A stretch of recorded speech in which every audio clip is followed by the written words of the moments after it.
আসসালামু আলাইকুম প্রিয় দর্শক, আশা করি আল্লাহর রহমতে সবাই সহি সালামতে অনেক অনেক ভালো আছেন। আমি আজকে বানাবো খুবই সহজ কিন্তু মজার একটা রেসিপি, তা হলো বেগুন দিয়ে পাঙ্গাস মাছ রান্না।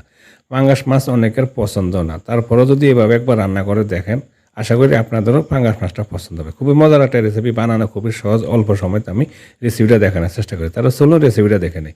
এখানে একটা প্যানে আমি কিছুটা তেল দিয়ে দিলাম। তেল গরম হওয়ার পর আমি এতে দিয়ে দিব 3 টুকরো পাঙ্গাস মাছ। হলুদ আর লবণ লাগে আধা ঘন্টা আগে রেখে দিয়ে এবার মাছগুলো দিয়ে ফ্রাই করে নিয়ে নিব। প্রিয় দর্শক, আশা করি রেসিপিটা আপনাদের পছন্দ হবে। যদি পছন্দ হয় প্লিজ একটা লাইক এবং একটা কমেন্ট করবেন, আর প্লিজ আমাদের চ্যানেলে সাবস্ক্রাইব করে সাথে থাকার জন্য অনুরোধ করব প্লিজ। কিছুক্ষণ পরে এক সাইড হওয়ার পরে মাছগুলো আমি একটু উল্টে দিলাম, উল্টে দিয়ে অপর সাইডটা এভাবে একটু ফ্রাই করে নিয়ে নিলাম। মাছগুলো ফ্রাই করা হয়ে গেছে, এবার আমি উঠিয়ে নিয়ে নিব। উঠিয়ে নিয়ে সেম ফ্যান আমি দিয়ে দিলাম বড় সাইজের একটা পেঁয়াজ কুচি। পেঁয়াজগুলো জাস্ট একটু 3-4 মিনিট একটু ফ্রাই করে বাদামি কালার করে নিয়ে নিব। 3-4 মিনিট পর পেঁয়াজগুলো যখন বাদামি কালার হয়ে গেছে, এবার আমি এতে দিয়ে দিব আদা রসুন বাটা। দিয়ে দিলাম 1 চা চামচ আদা বাটা আর 1 চা চামচ দিলাম রসুন বাটা। আদা রসুনগুলো আবার 10-15 সেকেন্ড ফ্রাই করে নিয়ে নিব, যাতে করে আর আদা রসুনের যে একটা কাঁচা গন্ধ থাকে, গন্ধটা চলে যায়।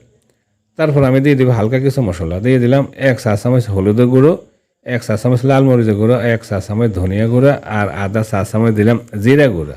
তারপরে একটু পানি দিয়ে দিব যাতে মশলা গুঁড়া পুড়ে জ্বলে না যায়। আর দিয়ে দিলাম স্বাদ মতো কিছুটা লবণ। এবার আমি 4-5 মিনিট যাবত মশলাগুলো ভালো করে কষিয়ে নিয়ে নিব। মশলাগুলো কষিয়ে নিলে মশলা গন্ধটা কিন্তু দূর হয়ে যায়। মশলাটা কষান হয়ে গেছে দেখুন।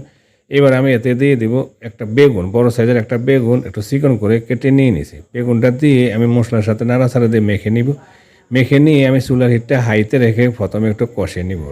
চুলার হিটটা হাইতে রেখে ঢাকনা লাগিয়ে 6-7 মিনিট আমি একটু বেগুনটা কষিয়ে নিয়ে নিলাম। এতে করে বেগুনের ভিতরে মশলাটা ভালো করে ঢুকে। এর মাঝে অফ ক্যামেরা কিন্তু আমি একবার নাড়া দিয়ে দিয়েছি। 6-7 মিনিট কষানোর পরে দেখুন বেগুনটা এর পর্যায়ে কিছুটা নরম হয়ে গেছে। এবার আমি এতে দিয়ে দিব গরম পানি। গরম পানি দিলে তাড়াতাড়ি বলক আসে, তাই কিছুটা গরম পানি দিলে আমি একটু পানিটা কম দিলাম, যেহেতু আমি মাখা মাখা ঝোল রাখবো, বেশি ঝোল রাখবো না। পানিটা বলক এসে গেছে দেখুন। বলক আসার পরে আমি দিয়ে দিব ফ্রাই করা মাছ, যে 3 টুকরা পাঙ্গাস মাছ ফ্রাই করে রেখেছিলাম, মাছগুলো দিয়ে দিলাম। আর সাথে দিয়ে দিব একটা টমেটো চিকন করে কেটে নিয়ে নিছি। আমি দেখুন একেবারে মাখা মাখা ঝোল রাখছি। তারপরে আমি ঢাকনা লাগিয়ে চুলার হিটটা মিডিয়াম হাইতে রেখে 15-16 মিনিট রান্না করে নিয়ে নিব। তাই প্রথমে ঢাকনা লাগিয়ে দিলাম। ঢাকনা লাগিয়ে 8 মিনিট পর আমি চলে আসলাম। এবার আমি মাছগুলো একটু উল্টে দিব, যেহেতু আমি ঝোল কম রাখছি। বেশি ঝোল রাখলে উল্টানোর প্রয়োজন ছিল না, তাই মাছগুলো আমি উল্টে দিলাম যাতে অপর সাইডটা ভালো করে মশলাটা ঢুকে। মাছ উল্টে দিয়ে আবারও ঢাকনা লাগিয়ে দিব। ঢাকনা লাগিয়ে আবারও 8-9 মিনিট আমি এভাবে মিডিয়াম হিটে রেখে রান্না করে নিয়ে নিব। চলে আসলাম প্রায় 16-17 মিনিট পর আমার মাছটা অলরেডি রান্না হয়ে গেছে। এবার আমি একটু ঢাকনা ধরে নাড়া দিয়ে আর দিয়ে দিব কিছুটা ধনিয়া পাতা। ধনিয়া পাতা দিলে ভালো সুন্দর একটা গ্রান আসে।